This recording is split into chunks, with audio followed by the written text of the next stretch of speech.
Hermanos, vamos a buscar Lucas, capítulo 10, versículos del 16 al 20 en esta tarde. El sermón se titula ¿Habrá un gozo mayor que este? Lucas 10, versículos del 16 al 20.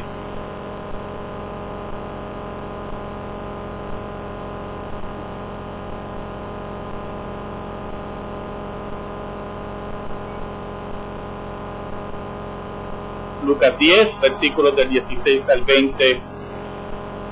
Dice así la palabra de Dios en el nombre del Padre, del Hijo y del Espíritu Santo, Dios trino y uno. El que a vosotros oye, a mí me oye, y el que a vosotros desecha, a mí me desecha. Y el que me desecha a mí, desecha al que me envió. Volvieron los 70 con gozo diciendo: Señor, aún los demonios se nos sujetan en tu nombre. Y les dijo: yo veía a Satanás caer del cielo como un rayo. He aquí os doy potestad de hollar serpientes y escorpiones, y sobre toda fuerza del enemigo, y nada os dañará. Pero no os regocijéis de que los espíritus se os sujetan, sino regocijaos de que vuestros nombres están escritos en los cielos. Oramos. En esta hora, Señor, te pedimos perdón por nuestros pecados. Te pedimos humildemente que hagas realidad, patente, tu promesa que el Espíritu Santo llegaría al corazón de tu pueblo para reanimarlo, para recordar tus palabras. Ayúdanos para predicarle a tu pueblo. Perdóname, Señor, por el atrevimiento de estar frente a ti, exponiendo tu palabra. Humildemente nos sometemos a ti, y que tú seas glorificado. Por Cristo Jesús te lo pedimos. Amén y amén. ¿Habrá un gozo mayor que este? Hermanos, una de las características vitales del cristianismo, del mensaje del Evangelio, del mensaje del Dios verdadero por medio de su pueblo, desde el principio de la historia humana, es la neutralización de la mentira, del error religioso. La mentira religiosa tiene varias características, algunas de ellas paradójicas. Esas características tienen que ser reconocidas e identificadas por el reino de Dios para que la verdadera esencia de ese reino brille y alumbre a los hombres de todo lugar y toda lengua. Entre las características de la mentira religiosa, que por cierto es paradójica, se puede mencionar la siguiente. La mentira religiosa tiende a ser o escandalosamente estridente o oscuramente misteriosa. Cuando es escandalosamente estridente, no pierde el pudor, no se avergüenza de exponer lo que cree, no se avergüenza de exponerse al mundo rodeado de ese brillo que solamente puede dar la mentira. Cuando preparaba este sermón, quise repasar unos eventos de la vida de Jim Jones. Hay un libro que se publicó hace un tiempo atrás, después de la tragedia de Guyana. Se llama El Cuervo. Es un libro extensísimo, 1000 y pico de páginas, y en este libro relata cómo comienza Jim Jones su desarrollo hasta terminar en lo que ya todo el mundo conoce, Es interesante observar cómo Jim Jones fue abrazando inicialmente el pentecostalismo. Y en uno de esos cultos carismáticos, una de esas famosas profetas, de las cuales ya sabemos mucho de ellas, le indicó que Dios le había mostrado de que él iba a ser un predicador de nivel mundial. Bueno, la verdad que no se equivocó mucho, y que iba a ser famoso a nivel mundial. Los periodistas que escribieron el libro son muy detallistas. Es un libro, creo que ahora difícil de conseguir. Es interesante porque posteriormente él fue a otro culto y allí fue confirmado como ministro de la Iglesia Discípulos de Cristo. Y posteriormente Jim Jones se separa y forma el Templo del Pueblo en San Francisco, en los Estados Unidos.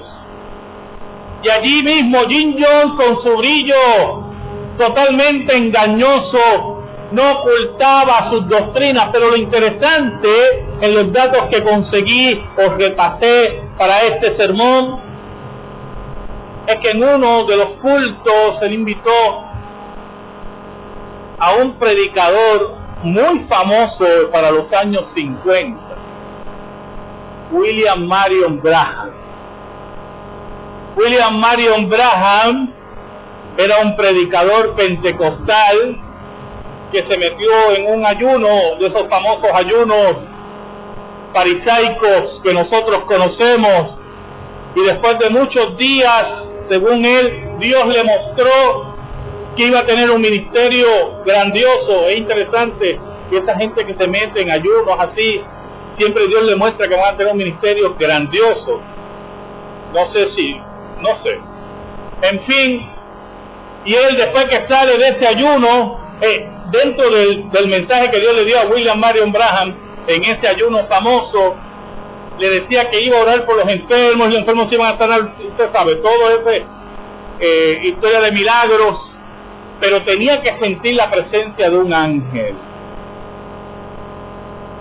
Cuando él sintiera la presencia de ese ángel, en ese momento iban a ocurrir dos milagros. William Marion Branham salió de ese ayuno, proclamó, y mire qué interesante, Jim Jones lo invitó a su iglesia. Ese día tuvieron, según la descripción de los periodistas, el libro que estoy citándoles, un culto que aquello se iba a caer, porque la gente se caía igualmente que William Marion Branham oraba y Jim Jones oraba. No sé si usted me puede explicar eso. Y entonces al mismo tiempo tuvieron una competencia de quién sabía seguro social de la gente. Y el suyo es 584, y Jim Jones venía 584. Todo un espectáculo. William Marion Branham posteriormente negó la Trinidad.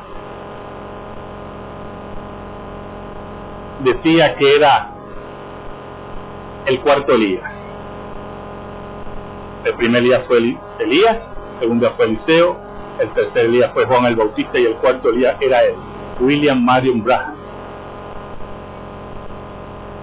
Decía que tenía poderes milagrosos increíbles y murió en un accidente de tránsito. Ese gran profeta no pudo ver que iba a morir en un accidente de tránsito. Pero lo interesante de esto es como la mentira es escandalosamente estridente. Jim Jones continuó con su labor en el Templo del Pueblo y recibió la visita no solamente de grandes políticos, sino también de la primera dama en aquel tiempo, Rosalind Carter. Y Rosalind Carter le habló a la congregación que seguía ciegamente a Jim Jones. Jim Jones presionaba al alcalde Brown para que pusiera elementos de su iglesia en el poder de la alcaldía. Y seguía proclamándose como la reencarnación de Jesucristo, como el que tenía la verdad, engañaba a las personas le quitaba su dinero, a los ancianos el seguro social, era escandalosamente estridente. Así es una de las características de la mentira religiosa. Pierde el pudor, porque sabe que siempre van a haber seguidores. En Puerto Rico, aparte del Jesús ponceño, que es estridentemente escandaloso, yo creo que no hay que hablar mucho, nos han saciado hasta arriba de nuestras cabezas con él, pero los mitas, Juanita García, es un fenómeno que perdemos de perspectiva, por lo menos la generación nueva, mi hija y otra generación nueva, que no saben que Juanita García sale de la Iglesia de Dios Pentecostal. Ella llega a la Iglesia de Dios Pentecostal de Arecibo, de allí empieza a proclamarse profeta y empieza a desorganizar la iglesia, y posteriormente tiene que salir con un grupo de seguidores, minúsculo grupo, en 1940, y funda la Iglesia del Espíritu Santo, que posteriormente degenera en lo que conocemos hoy como Juanita García, como el Espíritu Santo encarnado. Y así lo proclamaba, en una forma estridente. Así es la mentira, escandalosamente estridente. Mi padre tenía un familiar, un tío que era Mita, y un día lo llevó al templo. Él me contaba, cuando Mita vivía, Juanita García, y él me contaba, él era un niño pequeño de 12 años, y me decía que él se sorprendía porque Mita estaba sentada en el altar con los pies desnudos y la gente iba en fila a besarle los pies.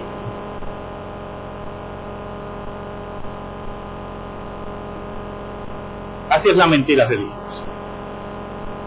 estridentemente escandalosa, pero también es oscuramente misteriosa. Hay personas que ocultan su mentira. Los gnósticos es la mayor característica desde el siglo II. Los gnósticos ocultaban sus enseñanzas, eran para iniciados, era para gente importante, era gente para que la podía recibir. La masonería tiene estas características de enseñanzas misteriosas que son para iniciados que entran en su comunidad. Los mormones, en los templos, no las capillas que vemos por ahí, los templos grandes que ellos han construido, tienen ceremonias secretas, que ya no son tan secretas porque ya se sabe que Joseph Smith era masón, y lo que hizo fue integrar muchas de las ceremonias masónicas a la iglesia mormona. Pero así como es escandalosamente estridente u oscuramente misteriosa la mentira, otra de las características que vemos es la capacidad de centralizar el mensaje en el hombre y sus capacidades. La mentira religiosa es homocéntrica. Busca la gloria del hombre, busca que el hombre sea exaltado sobre Dios. Cuando los dones son manifiestos y no son puestos a los pies de Jesucristo, pueden ser causa de caídas espirituales aparatosas. Usted puede tener algún don que Dios le ha dado, y si usted no lo pone a los pies de Jesús, su vida espiritual cada día va a ser más pobre. Pero por el lado mentiroso de crear ambientes para histerias colectivas, sentimientos descontrolados, donde buscamos la satisfacción de nuestros sentidos y no la gloria de Dios, la mentira tiene raíces profundas. Mire cómo dice el versículo 16 y 10. Escuche: el que a vosotros oye, a mí me oye. El que a vosotros desecha, a mí me desecha. Y el que me desecha a mí, desecha al que me envía. Lo central, lo que da validez al mensaje de los 70, Cristo le está hablando a los 70, Cristo tenía 3 grupos de personas. Tenía un grupo íntimo, Santiago, Pedro y Juan. Tenía otro grupo que eran los 12 apóstoles, y tenía el grupo de los 70. Este grupo de los 70 Jesús los envía a predicar y le da poder sobre los demonios. Pero es muy importante que ellos entendieran que ese poder no lo tenían ellos. Ese poder era de Dios. Y por lo tanto, si las personas no los oían, no oían a Dios. El centro del mensaje, el centro de la realidad de su teología era Dios. Pero aún más que Dios, estaba el revelador de Dios, aquel que resume en la gloria de Dios, el mensaje de Dios, Jesucristo mismo. Hoy vamos a leer el versículo. El que a vosotros oye, a mí me oye, a Jesús. Y el que a vosotros desecha, a mí me desecha. Y el que me desecha a mí, escuche, desecha al que me envió. Todo aquel que desecha a Jesús, desecha a Dios. Todo aquel que centraliza su mensaje en el hombre, en el poder del hombre, en la capacidad del hombre, desecha. Está envuelto en la mentira religiosa, en la homocentralidad del hombre con una capacidad de poder que no tiene. Es el mensaje de la serpiente: no moriréis. No moriréis. Jesucristo le dijo a los discípulos: fuera de mí nada podéis. Todo pámpano que en mí no lleva fruto será cortado y echado. Jesús es el centro de la verdad de Dios. La mentira religiosa nos enseña a mirar al hombre, a mirar nuestras experiencias, a mirar adentro y seguir mirando adentro. Mira el versículo 10. Muy interesante el versículo 10. Volvieron los 70 con gozo diciendo: Señor, aún los demonios se nos sujetan en tu nombre. Ellos estaban bien gozosos de la experiencia que estaban experimentando. Ellos estaban viendo la extensión del reino, estaban viendo la aplicación del reino, estaban viendo todo el esplendor del reino de Dios, donde el reino de Satanás estaba siendo destruido. Pero el gozo de ellos, yo quiero que usted vea cómo Jesús brega con esta situación. El gozo de ellos se está centralizando en la experiencia misma.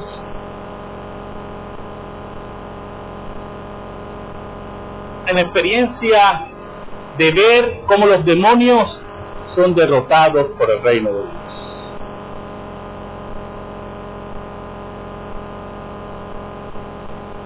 Y aquí tenemos que tener un poquito de cuidado. ¿Sabe algo, hermano? Una tercera característica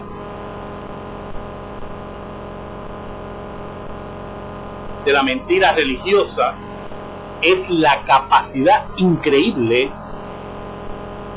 de clonar la verdad. En este tiempo que hablamos de clonación, la mentira religiosa tiene esta capacidad de clonarla.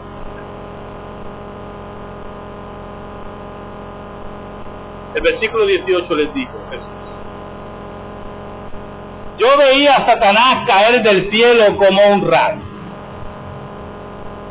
Jesús está afirmando que el reino de Dios está ¿qué? Inaugurándose, y que Satanás está siendo expulsado del cielo. La serpiente antigua ha sido expulsada del cielo. La serpiente enemiga de Dios ha sido apresada por el reino de Dios.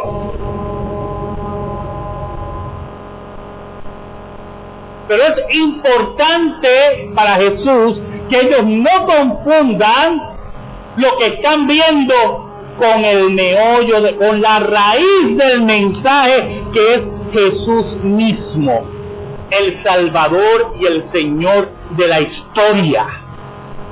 Yo veía a Satanás caer del cielo como un rayo. Satanás ha sido expulsado del cielo, ha sido amarrado por el reino de Dios, y no hay duda de eso. Entonces en el versículo 19, mire cómo dice: aquí os doy potestad de hollar serpientes y escorpiones y sobre toda fuerza del enemigo, y nada os dañará. Y es interesante este versículo, y usted vea cómo se clona la verdad. Muchos han interpretado este versículo literalmente. Entonces en los Estados Unidos, esto debe ser muy interesante verlo. Ya estoy hablando así como historiador y antropólogo, ¿verdad? Debe ser una experiencia excitante verlo. Pero desde el punto de vista religioso es una mentira. Usted va a ver en los Estados Unidos los famosos cultos de serpientes. Son cultos carismáticos. Entonces en la iglesia, creo que hemos hablado anteriormente de eso, es una iglesia normal, pero en el centro, en el pasillo, hay una zanja profunda. Y en medio de la histeria colectiva, ¿se acuerda que hablamos de la histeria? ¿Cómo es lo religioso? Es histérico el hombre como centro, los sentimientos, las emociones como centro de la adoración, cuando Dios es desterrado de la adoración. Y en medio de la histeria religiosa, destapan la zanja. Y está la música estridente y están adorando, y la zanja está llena de serpientes de cascabel. Me estoy bromeando, es una realidad, pero eso le digo que es interesante, debe ser muy interesante verlo. Solamente he visto un documental. Y cuando está en medio de toda la histeria, varias personas son elegidas para bajar a la zanja, porque ellos ya tienen poder sobre escorpiones y serpientes. Y muchos de ellos pueden testificar que han sido mordidos por las serpientes y que no ha ocurrido nada. Bueno, después del primer susto, el cuerpo tiene la capacidad de inmunizarse del veneno. No todos los venenos de cascabel son iguales. Y usted ve, hermanos, cómo esas personas en medio de toda esa histeria religiosa se mueren en medio del culto, levantan la serpiente, porque tenemos poder. Pero si usted lee bien el versículo, Jesús está hablando en forma figurativa. La serpiente y los escorpiones como símbolo del reino de Satanás. Por eso en el mismo versículo dice: y sobre toda fuerza del enemigo, y nada os dañará. Pero así es la mentira, tiene la capacidad de clonar. Y nada os dañará. Todas las cosas obran para bien, para aquellos que aman a Dios, dice el apóstol Pablo.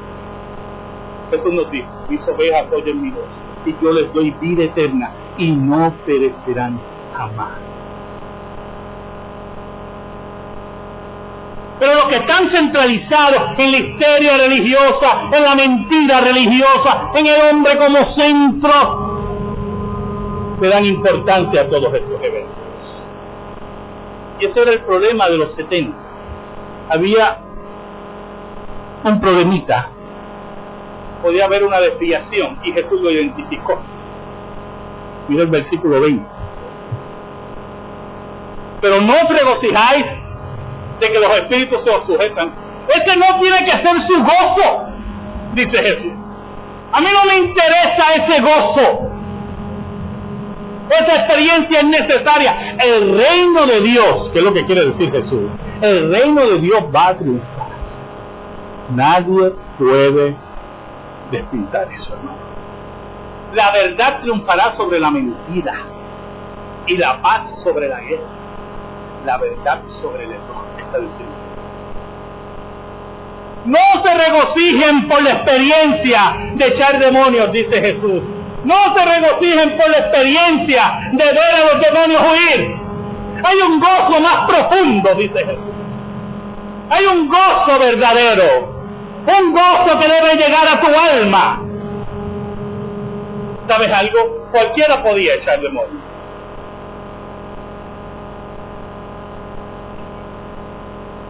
Yo quiero que me acompañen a Lucas 9, versículo 1.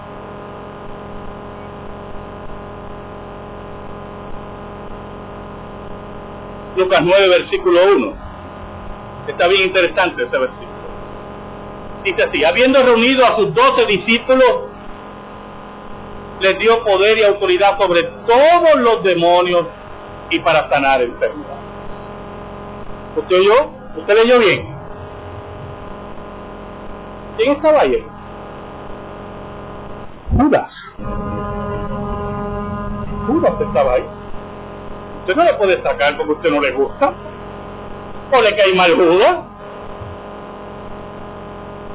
No lo puede sacar.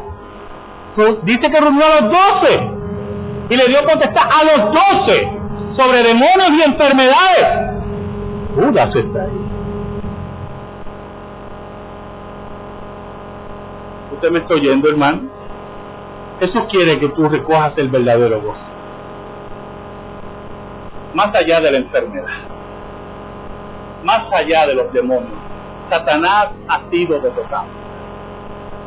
El reino de Dios se estableció con la venida de Jesús. Satanás está en retroceso. Nuestro capitán va venciendo y para vencer. Pero qué triste, hermano, cuando nuestro capitán entre a Jerusalén celestial. Que somos nosotros, la Jerusalén celestial. Y tú no estés aquí. Qué triste que seas testigo que el reino de Dios se extiende y tú no estés aquí. Qué triste, hermano, que veas el triunfo total de Dios y tú no estés aquí. Jesús dijo en el versículo 20: pero no regocijáis de que los espíritus se os sujetan, sino regocijaos de que vuestros nombres están escritos en los cielos. ¿Sabes algo, hermano? Más que sanar, más que echar demonios fuera, Dios los ha declarado justos en Cristo. No importa cuántos demonios digan por ahí que saquen, no importa cuántas falsas enfermedades digan que han sanado, si su nombre no está escrito en el libro de la vida, van con Judas a su lugar. Van de compañía con Judas, reprendiendo demonios y sanando enfermos. Dios nos ha declarado justos, porque el triunfo de Dios, el triunfo excelente de Dios es sobre el pecado. Fuera de nosotros, hermanos, fuera de nosotros, Dios no nos interesa, Dios no le interesa lo impresionado que estés por sacar demonios. Tu deseo, a Dios no le interesa que estés por dentro brincando porque ves un demonio gritar saliendo. A Dios le interesa lo que Dios hizo fuera de nosotros en la cruz. Regocíjate, dígame si no hay mayor gozo que ese, que saber que nuestros nombres están escritos en el libro de la vida. A eso nos invita Jesús. No que miremos dentro, que miremos fuera el Gólgota. Allí está nuestro verdadero gozo. ¿Sabes? Yo te pregunto, si allí en el Gólgota tú fuiste representado, si allí en el Gólgota tú fuiste derramado, si allí en el Gólgota Jesús llevó tu nombre,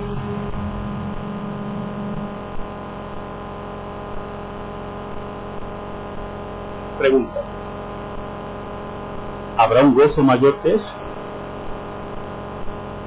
Amén. Gracias te damos. Oh, gracias Señor, porque tu cruz vence sobre la experiencia, sobre el reino de Satanás, sobre el hombre que busca su gloria. Tú solamente puedes ser glorificado. Que nuestro gozo mayor sea, más allá que cualquier experiencia, saber que nuestros nombres están escritos en el libro de la vida, por los méritos tuyos, méritos que nunca serán anulados. Bendice a mi Dios, bendice esta iglesia, y ayúdanos, Señor, a ayudar a construir el reino de Dios. En el nombre de Jesús. Amén. Y amén.